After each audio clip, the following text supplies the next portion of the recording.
Merci mon Dieu pour ce temps, que ta grâce surabonde dans nos vies. Seigneur, donne-nous, après ce temps vraiment, d'avoir nos vies transformées.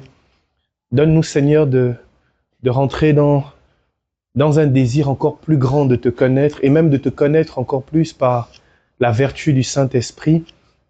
Donne-nous, Seigneur, de gagner dans ta présence, Seigneur, d'avoir des victoires dans notre quotidien par la grâce et la vertu, la puissance de ton nom, et grave, Seigneur, profondément dans nos cœurs et sur nos fronts, Seigneur, ton nom glorieux.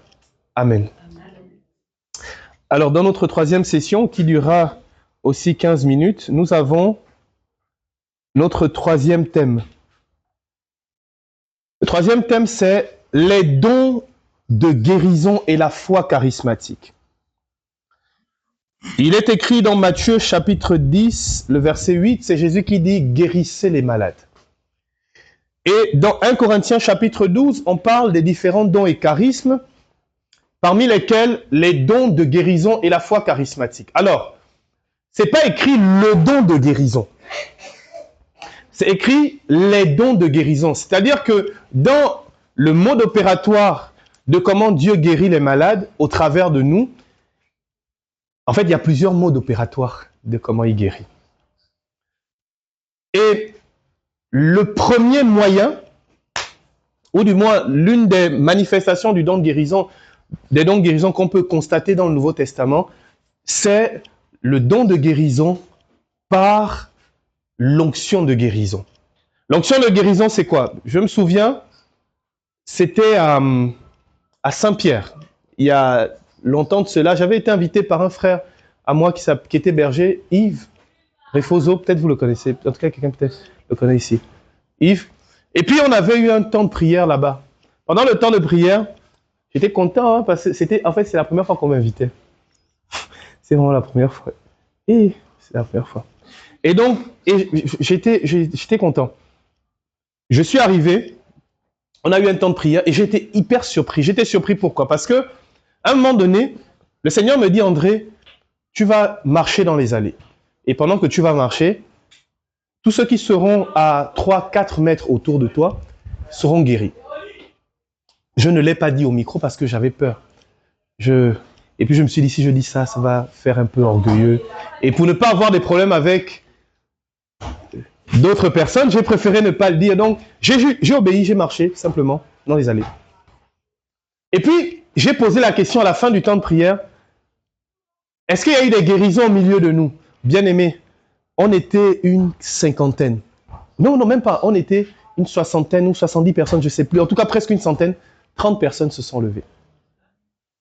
Une trentaine de personnes se sont levées. Ils ont été guéris instantanément. Et je me souviens, quelques temps après, j'étais allé acheter quelque chose au foyer de charité pour mon filleul. C'était une croix. J'arrive et quand je rentre dans le foyer de charité, c'est pas les sœurs actuelles, hein, c'était les sœurs d'avant. Donc, si l'enregistrement arrive chez elles, c'était pas vous. C'était les sœurs d'avant. Et je suis rentré et la sœur qui était là vraiment me méprisait. Je sais pas pourquoi. J'arrive, je dis bonjour ma sœur. Elle me salue pas. Et à la limite, elle me regardait avec mépris. J'étais très très gêné. J'étais mal. Vraiment, j'étais. Et puis, il y a un couple qui rentre. Oh, frère André, vraiment. Ah. Et là, je dis, mais vous êtes... Il dit, non, frère André, tu as béni ma vie, frère. Il met la main dans la poche, il me donne l'argent. Je dis, mais attends d'abord, comme toi, bon, tu me donnes l'argent, c'est quoi? C'est empoisonné spirituellement ou c'est quoi? Il me dit, non. Après, il dit à sa femme, raconte. Et là, la dame me raconte qu'en fait, le gars, il était plus fort. Et donc, quand je suis passé... Non, mais sérieux. En fait, quand je suis passé à côté de lui, il me raconte, hein, en riant, net, quand je suis passé à côté de lui, il était là avec sa femme pendant le temps de prière à Saint-Pierre. Quand je suis passé, il est devenu fort en même temps. Et donc, il a attrapé sa femme, chérie.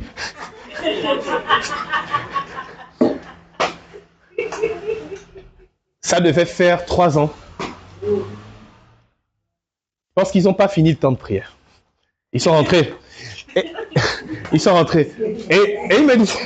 il me disait, frère, à la fin de la prière, en fait, on n'a pas eu le temps de te dire merci parce que On n'a pas attendu la fin de la prière. On est parti parce qu'on avait un peu peur, on se disait peut-être que c'est... Peut-être que c'est provisoire. Et donc, ils m'ont donné de l'argent, ils m'ont invité à manger chez eux, ils m'ont dit non frère, tu dois venir chez nous manger. Dis-nous quand est-ce que tu es libre, on vient te chercher, on va manger à la maison vraiment. Parce qu'on n'avait pas eu le temps de te remercier, là c'est une aubaine. Pendant qu'il parlait comme ça, la sœur a commencé à sourire, elle était tout à coup gentille. Parce qu'elle s'est dit, ah non, ça veut dire que c'est peut-être quelqu'un. C'est dommage que dans l'église, souvent, dans nos églises, dans nos assemblées, on respecte les gens qui ont l'argent et les personnes qui, entre parenthèses, ont l'onction. Parce qu'en réalité, tout le monde a l'onction. C'est dommage. Bien aimé, ne saluez pas seulement ceux qui sont des prédicateurs ou qui sont prêtres ou non. Saluez tout le monde. La Bible dit que dans l'église du Christ, c'est l'apôtre Paul qui donne les consignes que ne donnez pas des places d'honneur aux gens à cause de leurs biens. Au contraire, mettez les indigents aux places d'honneur.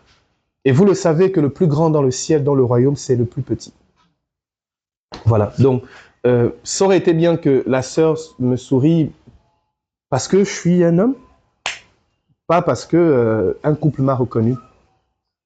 Nous, on ne va pas faire ça, n'est-ce pas? Au nom de Jésus, nous ne sommes pas comme ça. Et donc, les dons de guérison. La Bible dit que l'apôtre Paul dans les actes des l'apôtre Pierre dans les actes des apôtres, des fois quand il marchait, on mettait les malades sur le chemin pour que son ombre puisse guérir les malades. Il est même écrit que l'apôtre Paul, c'est plus l'apôtre Pierre, l'apôtre Paul, son mouchoir chassait les démons et guérissait les malades. Bien aimé, c'est une réalité.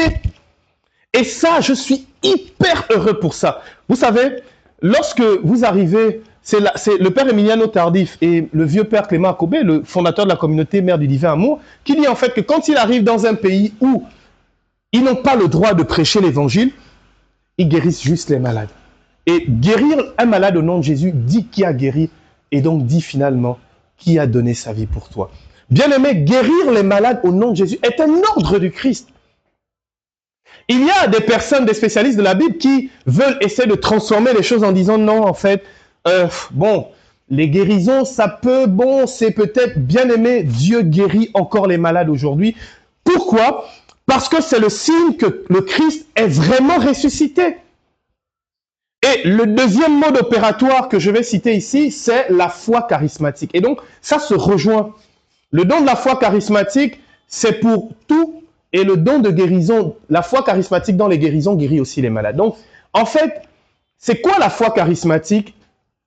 C'est que l'apôtre Paul, l'apôtre Pierre et l'apôtre Jean dans le livre des Actes des Apôtres, je pense que c'est Actes des Apôtres chapitre 4 ou 5, lorsqu'ils montent au temple, ils voient un impotent. Un impotent, c'est quelqu'un qui ne peut pas marcher. En fait, c'est quelqu'un qui n'a pas l'usage de certains de ses membres.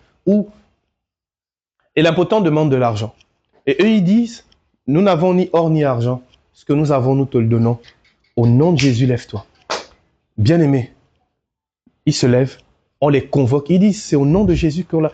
Pour que l'apôtre Paul lève le paralytique, il a eu ce qu'on appelle une motion. Je me rappelle une fois, c'était à Abidjan. Je devais avoir 19 ans ou 20 ans. J'avais la foi, beaucoup de foi. J'ai essayé. Et j'ai eu honte. Je me suis réessayé une autre fois, c'était à Sainte-Marie, 1 ou 2 ans plus tard. En pleine prière. Des fois, il faut accepter l'humiliation hein, Non, c'est vrai, c'est humiliant. C'est humiliant, hein? Donc, je me rapproche, tout le monde regardait. J'arrive. Les frères me disaient, frère, tu es sûr?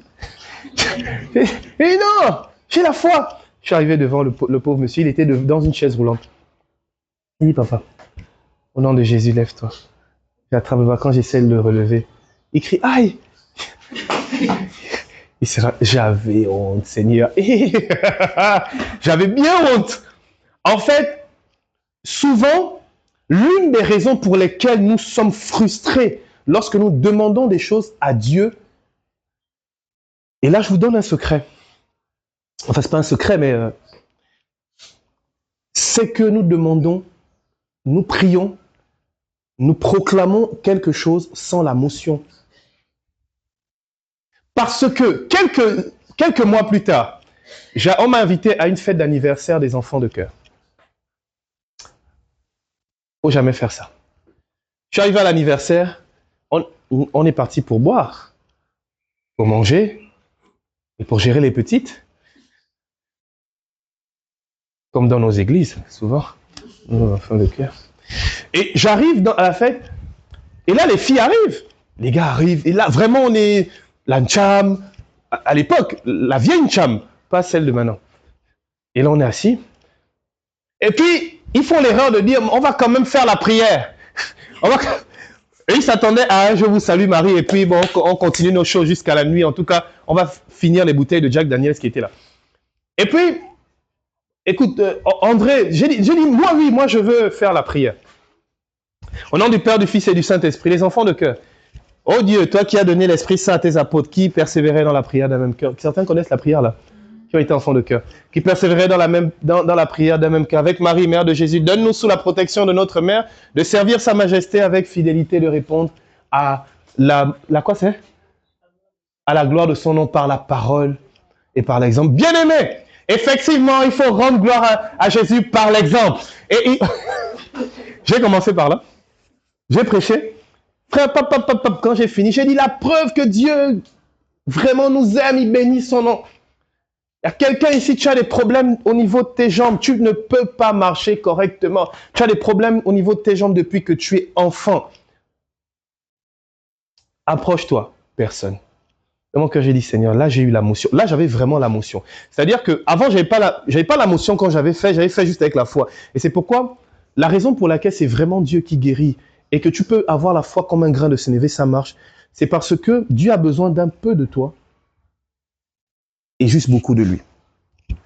Mais là, j'avais la foi et j'ai eu la motion. C'est-à-dire que j'ai eu dans mon cœur la conviction claire que Dieu devait le faire. J'ai eu la motion. Tu es où? On attend personne.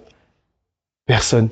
Au moment où il y a l'un des gars qui était là qui voulait rire, il y a un frangin qui est rentré, qui était en retard. C'est le dernier, il était en retard. Lui aussi voulait faire la fête. Mais il ne marche pas bien, donc il a eu du mal à arriver. C'était lui. Et donc il avait la bande sur le pied et il faisait de grosses crises depuis bébé. Et donc quand il fait la crise, son pied ne fonctionne plus. Donc il marche avec la béquille. C'est pourquoi il arrive en retard. C'était lui. J'ai dit les frères, enlevez sa bande. Ah, André. J'ai dit non, enlevez. Enlevez la bande, enlevez tout. Donc on a enlevé la bande, on a dévissé, il avait un truc. Il pose le pied au sol. Quand il pose, aïe! J'ai dit, Seigneur, encore? Et là, je me suis levé. Je suis parti, je les ai laissés. J'ai dit, je ne veux plus fêter, je suis parti.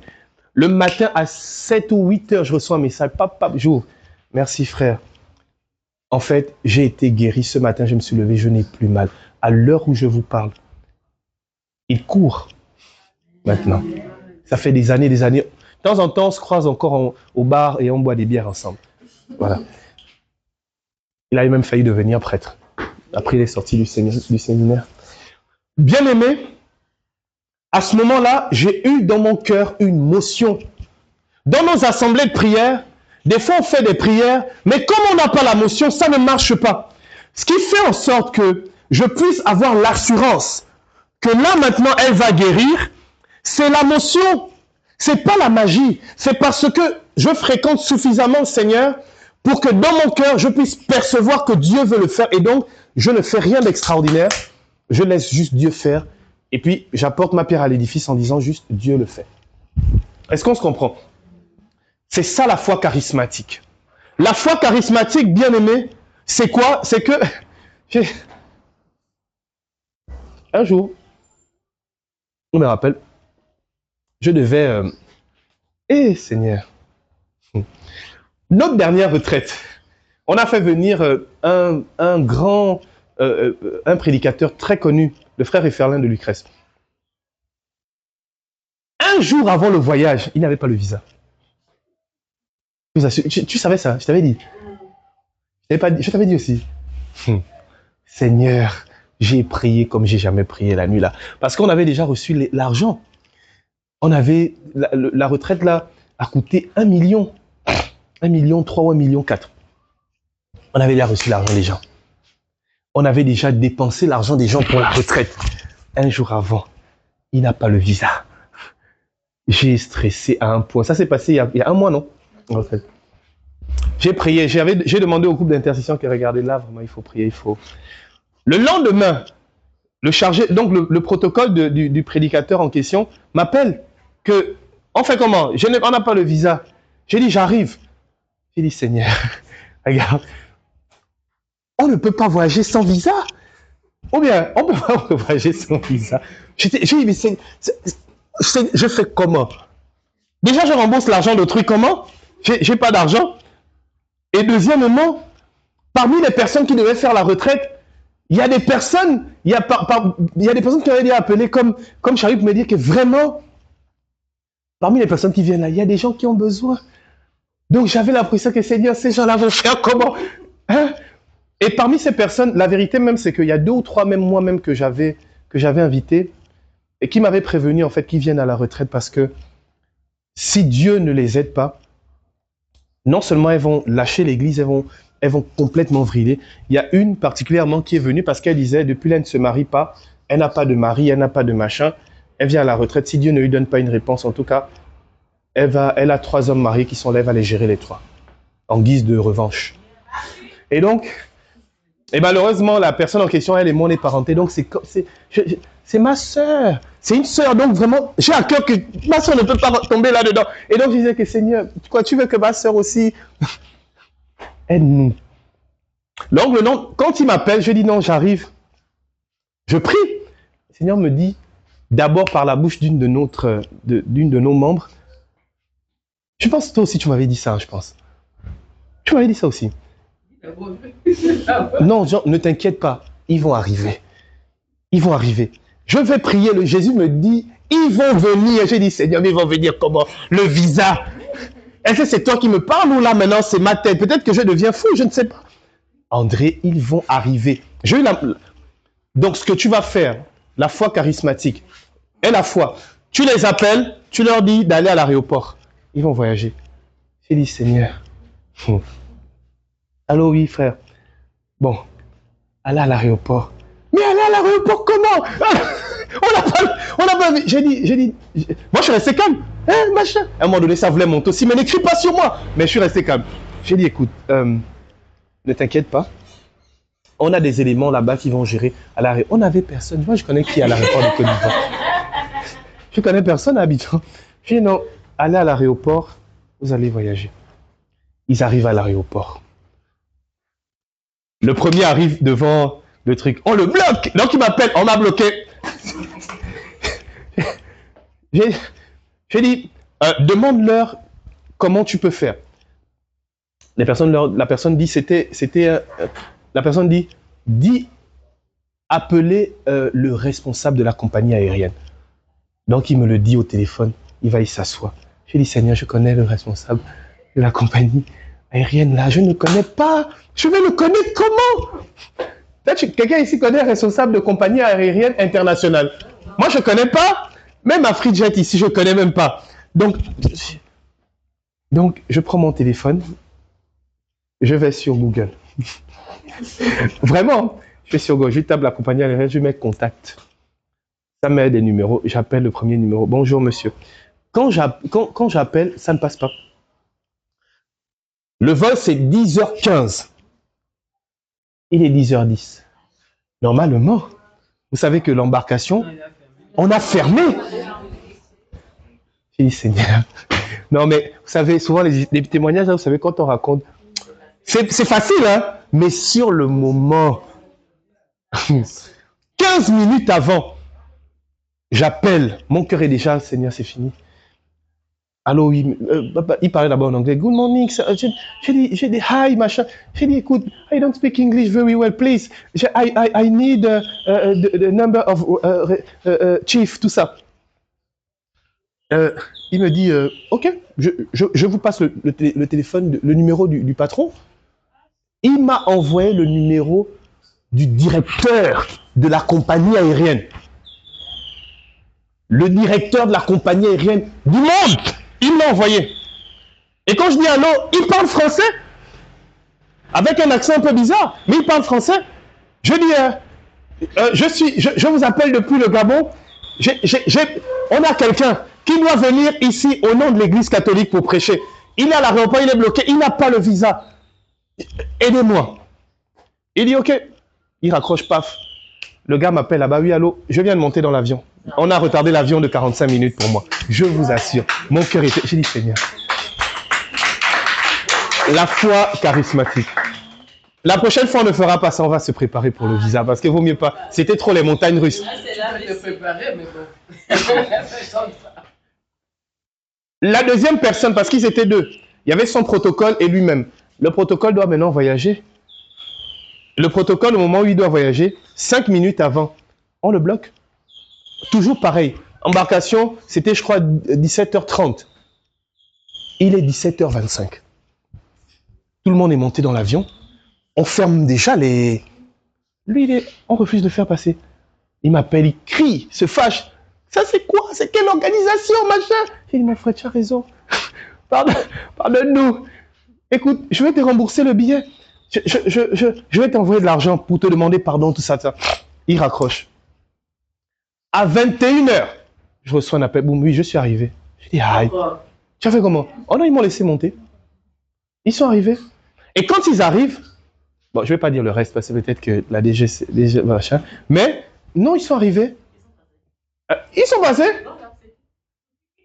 Ils sont basés. Quand on est arrivé à l'aéroport, il y a quelqu'un qui m'a reconnu.